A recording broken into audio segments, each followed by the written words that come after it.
तो हमने सेंस और एंटी सेंस स्ट्रैंड का बात कर ली थी, और उसकी सारी बातें होने के बाद हमने एक न्यूमेरिकल भी किया था। इनफैक्ट एक या दो न्यूमेरिकल कर लिया हमने उसी को मॉडिफाई करके, है ना। और अब आपको आइडिया लग चुका होगा कि सेंस और एंटी सेंस स्ट्रैंड से रिलेटेड क्वेश्चन किस तरीके से आते हैं। हाँ, ये बात आपको यूज भी होगा कहाँ, ट्रांसक्रिप्शन और ट्रांसलेशन दोनों में ही यूज होगा। ज्यादातर ट्रांसक्रिप्शन में तो खूब यूज होगा, हालांकि रेप्लिकेशन में इसका ज्यादा यूज नहीं है, लेकिन ट्रांसक्रिप्शन में इसका यूज खूब होगा। ठीक है, अब हम आपको बताने वाले हैं कुछ और भी छोटे छोटे टर्मिनोलॉजी हैं डीएनए से रिलेटेड। जैसे उसी में एक है denaturation and renaturation. Denaturation and renaturation of DNA. Denaturation and renaturation of DNA. ठीक है, डीएनए कैसा होता है? डबल हेलिकल, जैसा व्हाट्सएप क्लिक ने बताया था। ये देखो डीएनए, ये रहा डीएनए। ठीक है, अब अगर डीएनए को, इसके दोनों स्ट्रैंड को खोला जाए तो क्या हो जाएगा? ऐसा हो जाएगा, कुछ कुछ ऐसा हो जाएगा। देखिए, ये एक स्ट्रैंड और ये दूसरा स्ट्रैंड सेपरेट हो गया। तो ऐसा तो तब होगा ना, आपको पता है कि इस दोनों स्ट्रैंड के बीच में जो मेन बॉन्डिंग है, जो दोनों स्ट्रैंड को जोड़ के रख रहा है, वो है हाइड्रोजन बॉन्डिंग, है ना। पता होगा आपको, मैंने समझाया था, नाइट्रोजन स्पीशीज के बीच में जो बॉन्डिंग है। और थोड़ा बहुत हाइड्रोफोबिक बॉन्डेड भी, हाइड्रोफोबिक फोर्सेस भी है। मैंने कहा था कि बेस पेयर के जो बीच में है, हाइड्रोफोबिक फोर्सेस भी एक्सपीरियंस किए जाते हैं नॉन पोलर ग्रुप के बीच में। याद है किसी को? तो यही तो मेनली मेनली तो ग्रीन वाला बोलो आप यहाँ पे कौन है, वो हाइड्रोजन बॉन्डिंग है। मेनली वही दोनों स्ट्रैंड को जोड़ के रखा है। अगर आप टेम्परेचर बढ़ाते जाएं जहां पर डीएनए है, अगर आप टेम्परेचर बढ़ाते जाएं जहां पर डीएनए है, तो क्या होगा?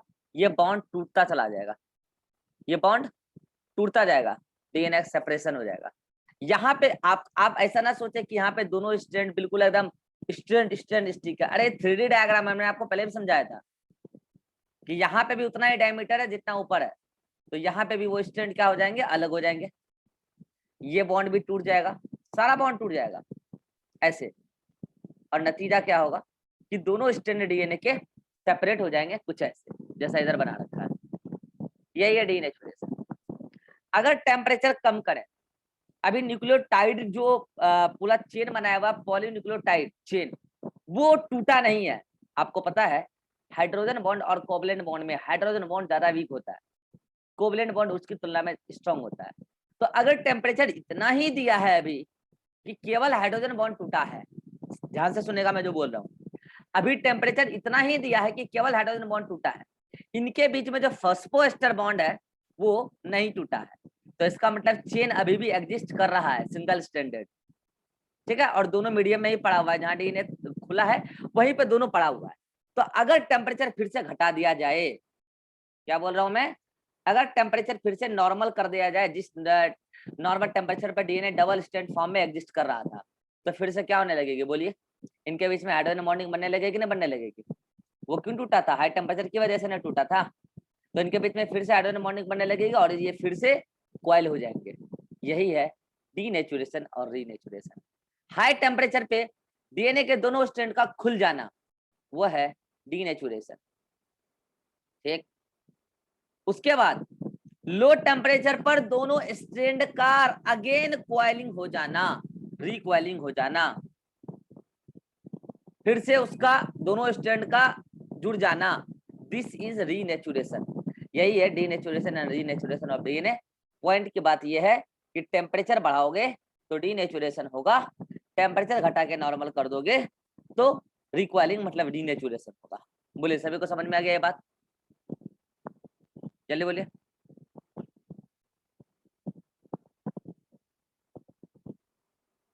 चलिए स्क्रीनशॉट ले जल्दी से।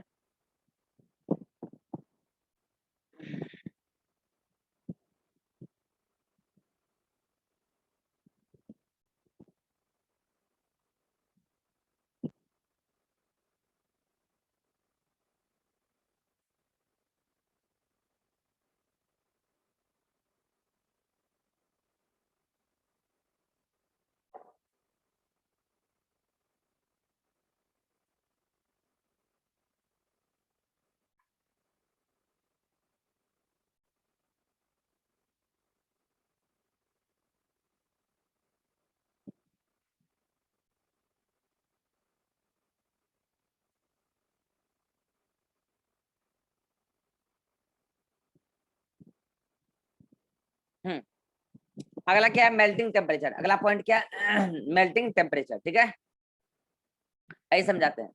मेल्टिंग टेम्परेचर में एक पॉइंट मैंने आपको नोट्स में ऐड करके भी भेजा होगा, याद हो तो। ठीक है, नहीं भेजा तो भेज दूंगा। देखिए ये डीएनए है, ठीक है। तो आपको पता है डीएनए के दोनों ही स्ट्रैंड के बीच में, डीएनए के दोनों ही लिए मैं थोड़ा सेपरेटली बनाता हूँ, थोड़ा अच्छे से बनाता हूँ, ठीक है, ताकि आप बातों को समझ पाए। ये एक डीएनए है, एक हेलिक्स बनकर तैयार हुआ, देखिए। अगला हेलिक्स ऐसे सोन, ठीक है। एक डीएनए में इधर भी ले रहा हूँ, ध्यान दीजिए इधर, ये भी डीएनए भाई, ये हेलिक्स कंप्लीट, ठीक है। तो अब आपको पता है कि अगर इस पूरे डीएनए के लेंथ को मेजर करें, ध्यान दीजिएगा मैं क्या बोल रहा हूँ, यहां से यहाँ पूरे डीएनए की लेंथ की बात कर रहा हूँ मैं, यहां से यहाँ हाफ होगी डीएनए की लेंथ, और अगेन यहाँ से यहाँ हाफ होगी। पूरे डीएनए की बात करिए मैंने, इस वाले में भी यहाँ से यहाँ तक हाफ होगी, और अगेन फिर यहाँ से यहाँ तक में हाफ डीएनए लेंथ होगी। ये मैं सब क्यों बता रहा हूँ, ध्यान दीजिएगा। मैं कह रहा हूँ कि देखिए इनके बीच में हाइड्रोजन बॉन्डिंग है, ये बात तो आपको पता है, ठीक है। मैं ग्रुप का नाम लेके बता रहा हूँ, ध्यान दीजिएगा, मैं ग्रुप का नाम लेके बता रहा हूँ, मतलब कि कौन सा नाइट्रोजनस बेसिस का ग्रुप है। यहाँ पे मैंने कहा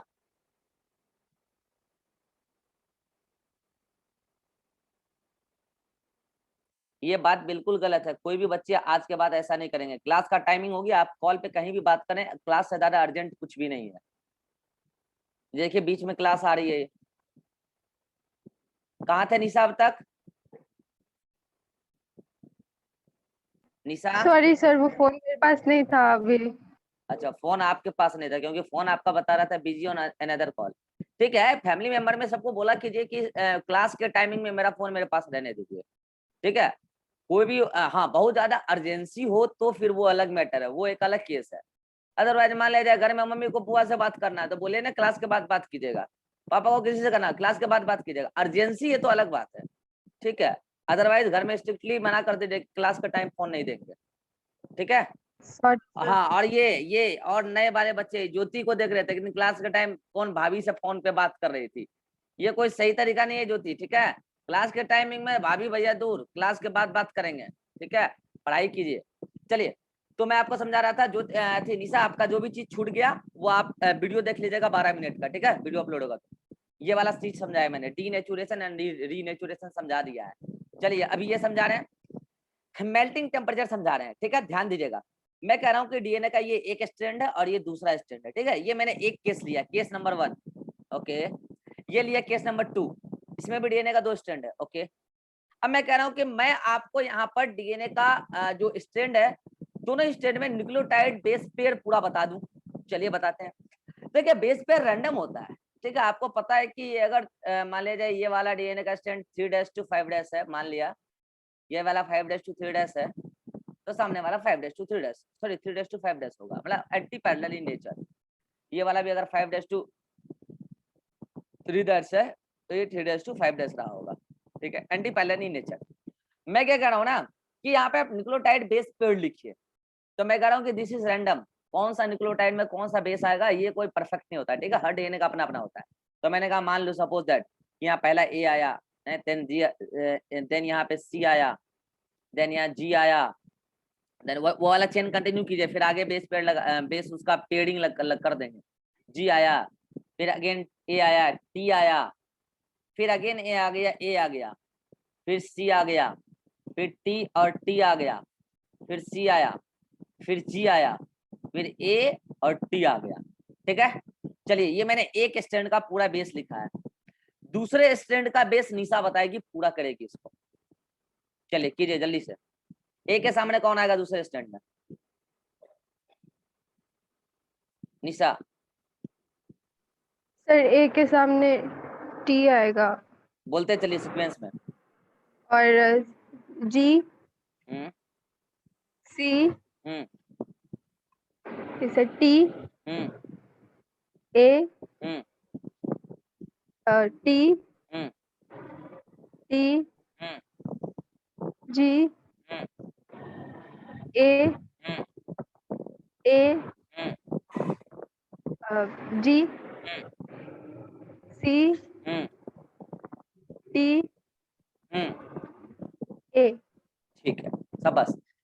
अब बॉन्डिंग बताएगी ज्योति। ठीक है, ए और टी के बीच में कितना bond, hydrogen bond? Sir double. Double. Sir double नहीं होते हैं, बॉन्ड डबल होता है। ठीक है, वन सर डबल। सिंगल है। ये सर पूरा पढ़ाएंगे, बॉटनी जूलॉजी दोनों है ना। हाँ, सर डबल नहीं है। चलिए, और जी और सी के बीच में बॉन्डिंग, ट्रिपल बॉन्ड। चलिए ट्रिपल बॉन्ड लगा रहे हैं। यहाँ पे भी ट्रिपल बॉन्ड। और अब वहाँ आप भी माइक बंद, ट्रिपल आप बॉन्ड। माइक बंद कर लीजिए, अब हम पूरा कर देते हैं। Double bond, double bond, double bond, double bond, triple bond, double bond, double bond, triple bond, triple bond, double bond, double bond. These all are hydrogen bonding between base pairing. ये डायग्राम मैं perfect बना के समझा रहा हूँ, क्योंकि इसमें बच्चों को बहुत कंफ्यूजन रहता है। नोट्स में इतना डिटेल में डायग्राम नहीं बनाया, आप चाहो तो बना लेना। ठीक है, अब मैं दूसरा केस ले रहा हूँ, दूसरा एक डीएनए ले रहा हूँ। ठीक है, और इसमें मैं एक रैंडम अरेंजमेंट पहले लिख रहा हूँ न्यूक्लियोटाइड का बेस का। ठीक है, नाइट्रोजन बेस मैंने इसमें लिखा, जी से स्टार्टिंग किया। जी है, सी है, सी है, सी है, एकदम लगातार हो सकता है, कोई बात नहीं है। फिर अगेन जी आ गया, फिर अगेन जी आ गया, फिर टी है, फिर ए है, फिर ए है, फिर सी है, फिर जी है, जी है, सी है, ए है, टी है, फिर अगेन जी है और जी है। ठीक है, ये है बेस, एक न्यूक्लियोटाइड का बेस। ठीक है, नवीन पूरा करेगा इसको जल्दी से, सीक्वेंस में बोलते चले जाना। सी हम्म जी G ji hmm C C hmm A hmm T T hmm ji C hmm C hmm G T हम्म। सी अरे टी भी है यहाँ पे। ए होगा, हम्म, फिर सी सी। ठीक है, रीवा बताएगी सर हाइड्रोजन लेकिन बॉन्डिंग। हाँ बोलिए बोलिए बोलिए। अब सर लेकिन दूसरा लाइन में घुस गए थे। यस सर, दूसरा स्टैंड पे लिख दिए आप। वही हम भी देख रहे थे, यहाँ नीचे से सेकंड से हाँ, इधर होता। मिस्टेक हो गया भाई। बात तो सेकंड बराबर हेलिक्स हुई में है। सर। अरे लास्ट फिर में, ठीक है, हम लास्ट वाला केवल सही कर देते हैं। ठीक है, वहां भी स्टैंड रहेगा तो यहाँ भी तो यही ना लिखाएगा। रुकिए ना, मैं कर देता हूँ ना, रुकिए ना, आप घबरा कह रहे हैं, मैं कर देता हूँ ना, रुकिए ना आप। अगर लाइन टेढ़ा हो गया तो कोई बात नहीं है। टी ये इधर इधर जाएगा, है ना, इधर गिरेगा। जी, जी इधर भी गलत था क्या, इसमें भी? हाँ ऊपर हाँ, एक सेकंड बार। इस वाले में भी इधर गलत हो गया है। बाकी देखिए, लिखा हुआ तो सही है, कलर मैंने जो कोड यूज किया है वो कलर एक जैसा होना चाहिए। ठीक है, इधर जो भी था, मान लीजिए सी सी था, है ना, सी जी था, जो भी था। ठीक है, और हाँ सर, उसके साथ, कलर के वैसे ही बोले, हाँ ये तो ठीक है ठीक है, सही था। हाँ नहीं तो सही है, उसको तो समझ ही रहे हैं। जी के सामने सी के सामने जी आएगा, और जी के सामने सी आएगा, और ट्रिपल बॉन्डिंग रहेगा दोनों के बीच में। ठीक है, चलिए इधर भी ठीक कर देते हैं। इधर जी है तो इधर सी है, इधर भी सी है। ठीक है, चलिए रिवा बताएगी जी और सी के बीच में कितना हाइड्रोजन बॉन्ड, जल्दी। 3। और ए और टी जहां पे मिलेगा वहां डबल। Double hydrogen bond. चलिए मैं कंप्लीट कर देता हूँ। Triple hydrogen bond, triple, triple, again triple, again triple, double bond, double hydrogen bond, triple hydrogen bond, triple, triple hydrogen bond, triple hydrogen bond, double, double, triple and triple. चलिए सभी लोग गौर कीजिए, आपके सामने दो केस है, डीएनए 1 एंड डीएनए 2। आपको क्या लगता है किस डीएनए में नंबर ऑफ हाइड्रोजन बॉन्ड ज्यादा है, नंबर 1 या number 2? Number of hydrogen bond ज्यादा कहाँ है?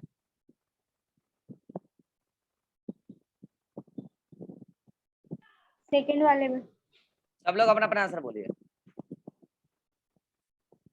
सेकंड। सबको लग रहा है सेकंड? तो मैंने कहा यहाँ नंबर ऑफ हाइड्रोजन बॉन्ड मोर है, और यहाँ लेस है। मुझे निशा बताएगी कि number of hydrogen bond DNA 1 में कम क्यों है और डीएनए 2 में ज्यादा क्यों है, कारण? 1 में कम है आपने बोला, और 2 में ज्यादा है, क्यों, ऐसा क्यों? सर एडेनिन और थाइमिन इस साइड ज्यादा है। ज्यादा है, यानी कि ये 80 रिच डीएनए है, राइट, और ये जीसी रिच डीएनए है। अरे राइट, जीसी रिच डीएनए है। चलिए, ये तो मैंने अभी आपको अभी मेल्टिंग पॉइंट मैंने बताया नहीं है, मेल्टिंग टेम्परेचर बताया नहीं डीएनए का, अब बताऊंगा। यानी कि इतना समझ में आ गया कि ये वाला जो डीएनए है इसमें 80 बॉन्ड 80 रिच डीएनए है ये, और ये जीसी रिच डीएनए, मतलब इसमें 80 बेस पेयर ज्यादा है, इसमें जीसी बेस पेयर ज्यादा है, इसलिए इसमें नंबर ऑफ एटम, क्योंकि जीसी के बीच में डबल बॉन्ड ट्रिपल बॉन्ड होता है और 80 के बीच में डबल बॉन्ड होता है। अब मैं क्या बता रहा हूँ, अभी मैंने आपको समझाया कि टेम्परेचर बढ़ाने पे दोनों स्ट्रैंड सेपरेट हो जाए। मैंने टेम्परेचर बढ़ाया, चलिए टेम्परेचर बढ़ा रहे हैं बढ़ा रहे हैं बढ़ा रहे हैं बढ़ा रहे हैं, मान लिया मैंने 10 डिग्री से बढ़ाते बढ़ाते बढ़ाते 65 डिग्री कर दिया, 65 डिग्री सपोज दैट। तो 65 डिग्री पर हुआ क्या, इतना टेम्परेचर बढ़ाने के बाद डीएनए के बॉन्ड टूटने स्टार्ट तो हो गए थे, हाइड्रोजन बॉन्ड, लेकिन पूरा स्ट्रैंड नहीं खुला था, अभी आधा स्ट्रैंड खुल गया था, राइट। डीएनए का आधा स्ट्रैंड खुल गया था, कुछ ऐसा।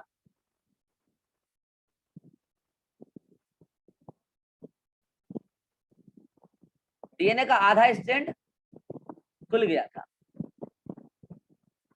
कुछ ऐसा। तो ये जो टेम्परेचर है, जिस टेम्परेचर पर डीएनए की आधी स्ट्रैंड खुल गई 65 डिग्री, यही डीएनए का, इस डीएनए का टीएम है। TM is melting temperature. देखिए, डीएनए की मेल्टिंग टेम्परेचर वो टेम्परेचर होती है जहां पर, जिस टेम्परेचर पर डीएनए डबल स्टैंडर्ड मॉलिक्यूल अपने आधे सेगमेंट को खोल लेता है, वो है मेल्टिंग टेम्परेचर। अगर मान लीजिए मैंने टेम्परेचर बढ़ाते बढ़ाते क्या कर दिया, 95 डिग्री कर दिया, 93 डिग्री 92 डिग्री के आसपास कर दिया सपोज दैट, तब तक तो डीएनए के दोनों स्ट्रैंड खुल चुके होंगे ना, दोनों सेपरेट हो चुके होंगे, समझ रहे मेरी बात। तो यहाँ पर पॉइंट ये याद रखना है कि this is not TM, this is TM, जहां पर डीएनए का आधा स्ट्रैंड खुल गया हो, वो है टीएम, वो है मेल्टिंग टेम्परेचर, ठीक है। ऐसे ही मैं अगर इसके बारे में बात करूं, इस वाले के बारे में, तो इसमें भी आप टेम्परेचर बढ़ाइए ना, तो डीएनए के स्ट्रैंड खुलेंगे, हाँ ऑब्वियसली बात है खुलेंगे। लेकिन यहाँ पर अगर सपोज दैट अगर यहाँ 65 डिग्री सेल्सियस पर आधा डीएनए खुल गया था, तो यहाँ पर 75 डिग्री सेल्सियस पर ये डीएनए का आधा स्ट्रैंड खुलेगा, 75 डिग्री सेल्सियस, सपोज दैट मैंने बोला ऐसा, ठीक है ना, ये आधा स्ट्रैंड खुला है, डीएनए का आधा स्ट्रैंड खुला है, ठीक है।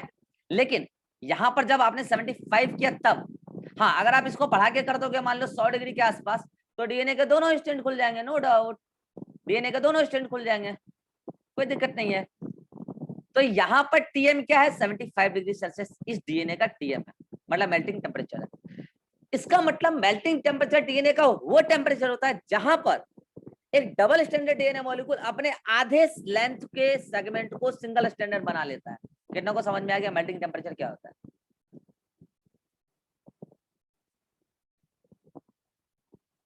चलिए, इस पॉइंट ऑफ व्यू से अब निशा बताएगी सोच के कि डीएनए 1 डीएनए 2, यानी कि अब तो आप ऐसे बोलिए 80 रिच डीएनए और जीसी रिच डीएनए, आपने देखा यहाँ पर भी सिंगल स्टैंडर्ड हुआ आधा सेगमेंट, यहाँ पे भी, किसका मेल्टिंग टेम्परेचर ज्यादा है?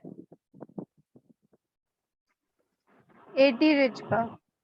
80 रिच का मेल्टिंग टेम्परेचर ज्यादा है, सोच लीजिए एक बार, आपके सामने वैल्यू भी लिखा है मैंने फॉर एग्जांपल,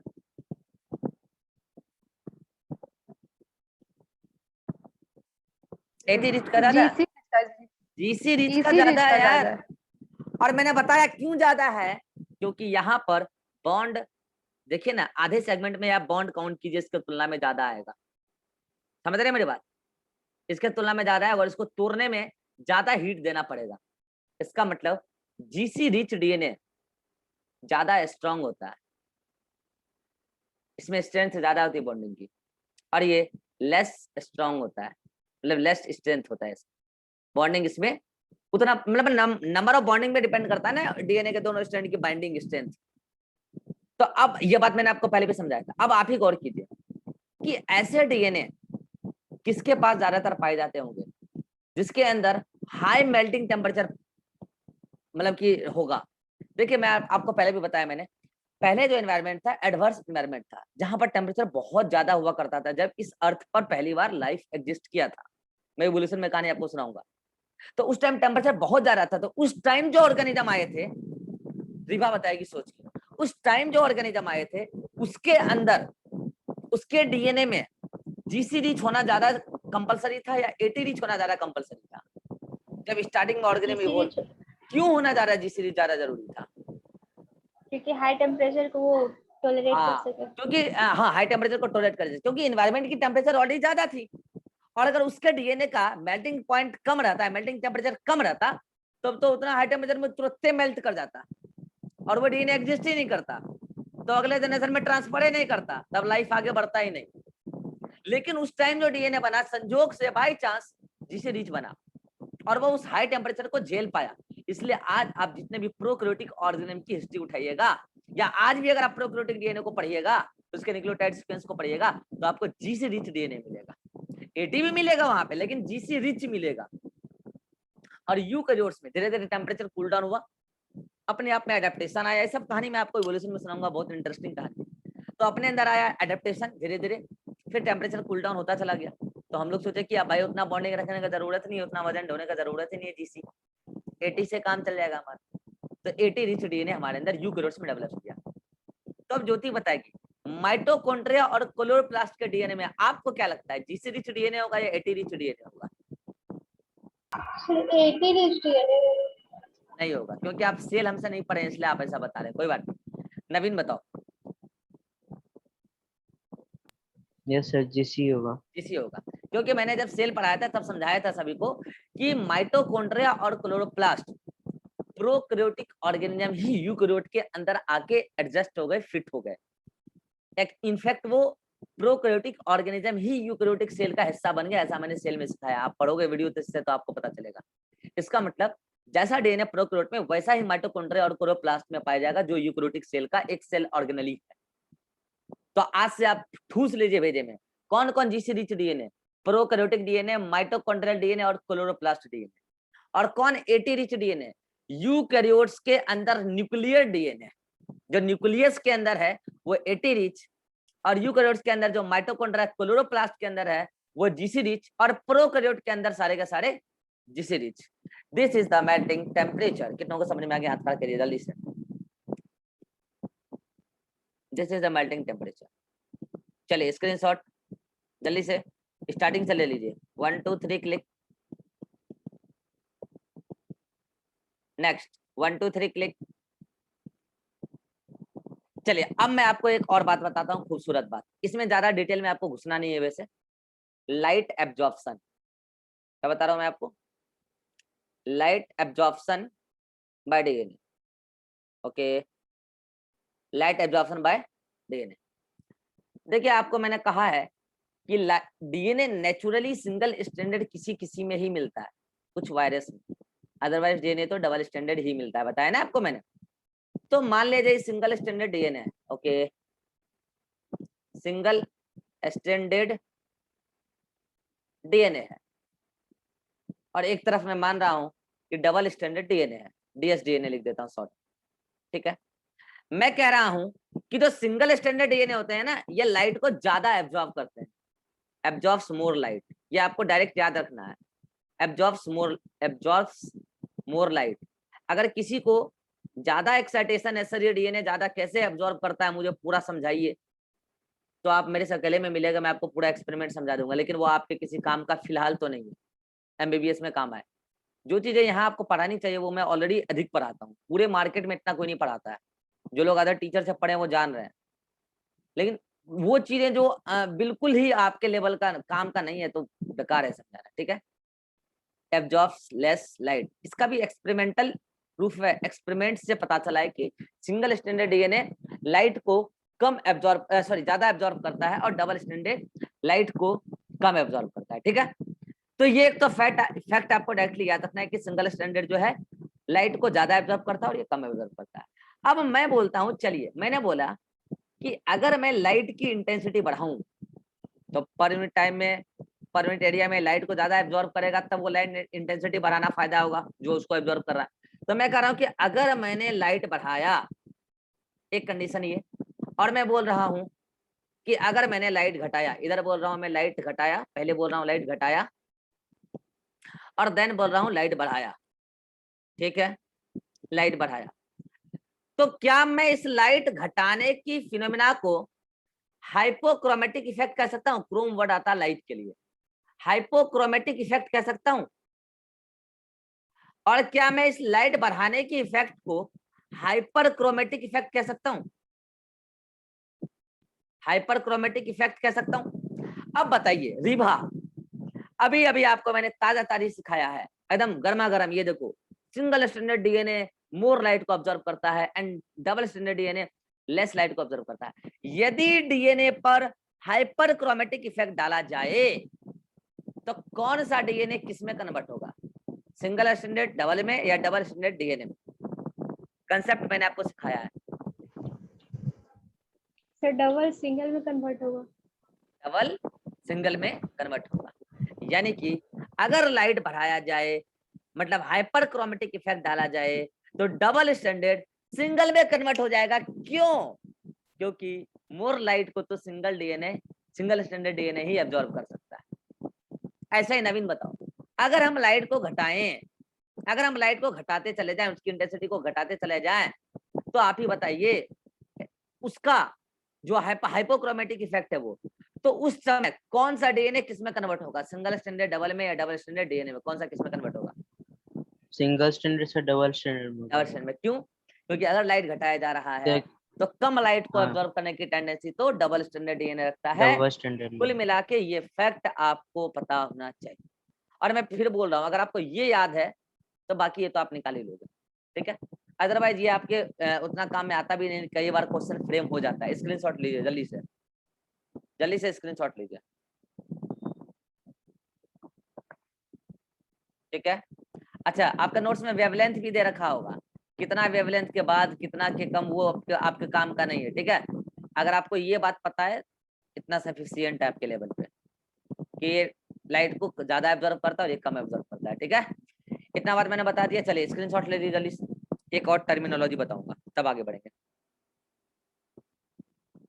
एक और टर्मिनोलॉजी है और वो है, ये बहुत मजेदार टर्मिनोलॉजी है, आपको आगे भी काम आएगा, पैलिंड्रोमिक सीक्वेंस। पैलिंड्रोमिक सीक्वेंस, किसी को पता है क्या पैलिंड्रोमिक सीक्वेंस क्या होता है?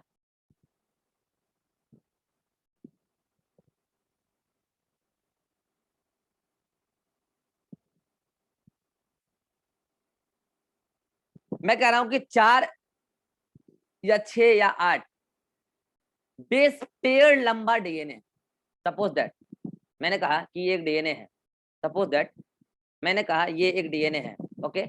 ये डबल स्टैंडर्ड डीएनए है, ये इसका स्टैंड है 3:5 और इसका डायरेक्शन है 5:3, क्योंकि डीएनए एंटी पैरेलल नेचर के होते हैं। मैंने कहा कि इसमें 6 बेस पेयर है, सपोज दैट मैंने कहा जी ए, रुक जाइए रुक जाइए रुक जाइए रुक जाइए रुक जाइए, मैंने कहा जी ए टी सी, ठीक है, GAATTC। ये मैंने ऐसा ही क्यों लिखा है, ये आगे बायोटेक में काम आएगा, ठीक है, इसलिए मैंने सेम सीक्वेंस लिखा है। मैंने कहा इसका ये स्टैंड का ये न्यूक्लियोटाइड बेस पेयर का जो बेस है, ये एक स्टैंड में ये है, ठीक है। तो नवीन बताएगा सामने वाले में कौन सा बेस रहा होगा, इसमें जस्ट सामने, जल्दी बोलो। Sir C T T T फिर से टी फिर से टी फिर ए जी ए जी, जी ठीक है। चलिए ये अब आप इसको ऐसे ही रहने दीजिए। अब मैं आपको बता रहा हूं कि बताइए इसमें, पहले आप एक बार बताइए, एक बेस पेयर ये रहा, दूसरा, तीसरा, चौथा, पांचवा, छठा, है ना। इसका मतलब ये डीएनए की टोटल लेंथ कितनी है? 6 बेस पेयर लंबा है। हो सकता है ये डीएनए का एक सेगमेंट हो, या हो सकता है डीएनए का लेंथ टोटल हो ही इतना। ज्यादातर केस में डीएनए का एक छोटा सेगमेंट, इतना नहीं, मान लिया जाए कि डीएनए इतना बड़ा है यार, मैंने उसके बीच का सेगमेंट ऐसे लिख दिया, तो डीएनए ये 3:5 था, ये वाला 5:3 था, तो क्या इस सेगमेंट को लिखने के बाद मैं यहाँ पे 3 और 5 यूज नहीं कर सकता हूँ क्या? सिंपल है यार। ठीक है। तो मैंने कहा कि डीएनए इतना लंबा डीएनए जिसका लेंथ जो है 4 या 6 या 8 बेस पेयर लंबा हो।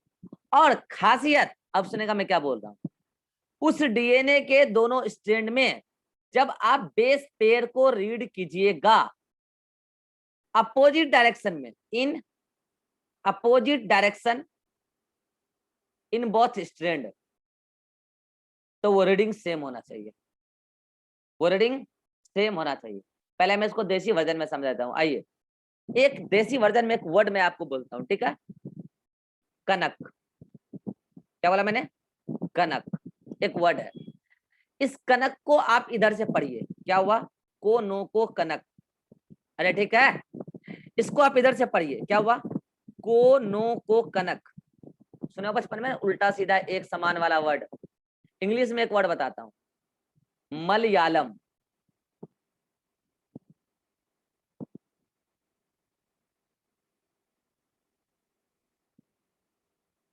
इधर से पढ़िए आप, MALYA,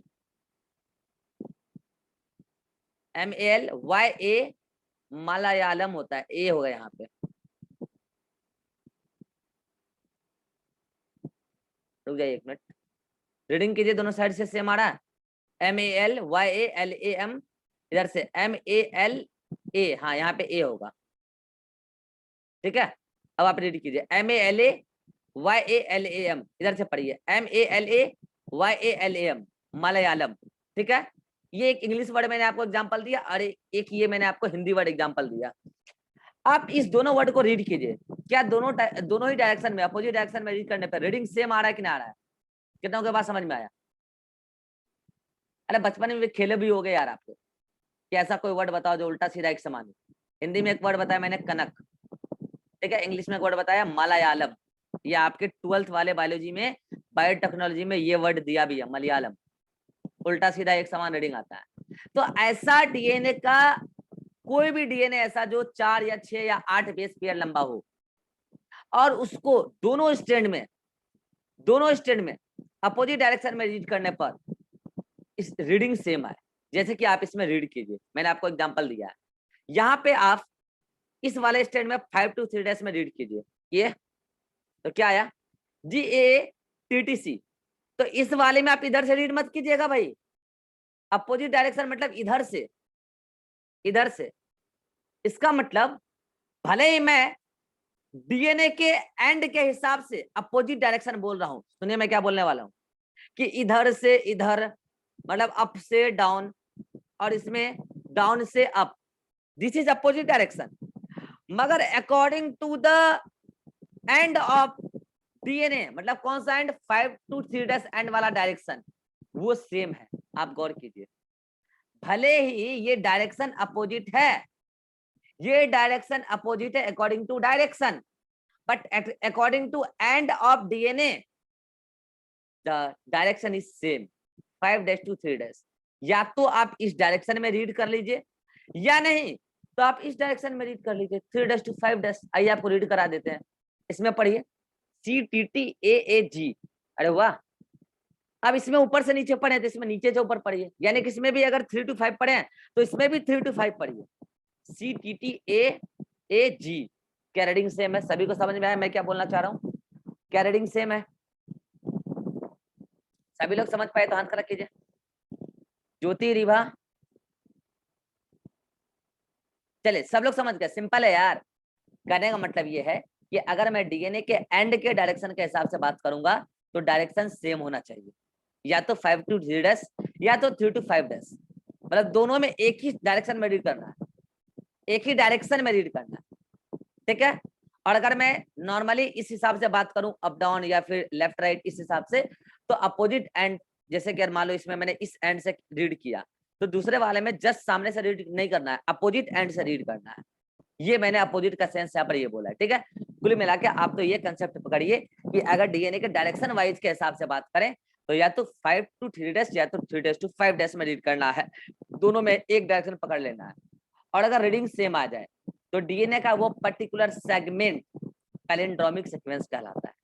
ये चीजें यहाँ ज्यादा काम में नहीं आएगी, लेकिन ये चीजें आपको काम आएगी बायोटेक्नोलॉजी। बोले पैलिंड्रोमिक सीक्वेंस समझ में आ गया? क्या कोई भी अगर मैं आपको 4 ऑप्शन दे दूं, आप छांट लेंगे पैलिंड्रोमिक सीक्वेंस ये है या नहीं है? छांट लेंगे। ऐसे मैं आपको एक ऑप्शन दे दूं, यहाँ पे देखिए जल्दी से पहचानिए। मैंने कहा ये डीएनए का एक स्टैंड है, ये डीएनए का एक स्टैंड है। मैंने कहा ये 3' to 5' है और ये 5' to 3' है। ओके ठीक है। मैंने कहा कि इसका सीक्वेंस है जी जी जी सी सी सी, तो इसका होगा सी सी सी जी जी जी। क्या ये पैलिंड्रोमिक सीक्वेंस है? जल्दी से बोलिए, किनको लगता है ये पैलिंड्रोमिक सीक्वेंस है? जिनको लग रहा है पैलिंड्रोमिक सीक्वेंस हाथ खड़ा कीजिए जल्दी से, टाइम कम है। This is also palindromic sequence, read तो कीजिए, 3 to 5 रीड कीजिए, G G G C C C, 3 to 5 read कीजिए, G G G C C C, this is also palindromic sequence. Screenshot लीजिए, मिलते हैं अगले मीटिंग में, जल्दी से स्क्रीनशॉट लीजिए, अगले मीटिंग में मिलते हैं जल्दी से। चलिए मिलते हैं अगले मीटिंग में।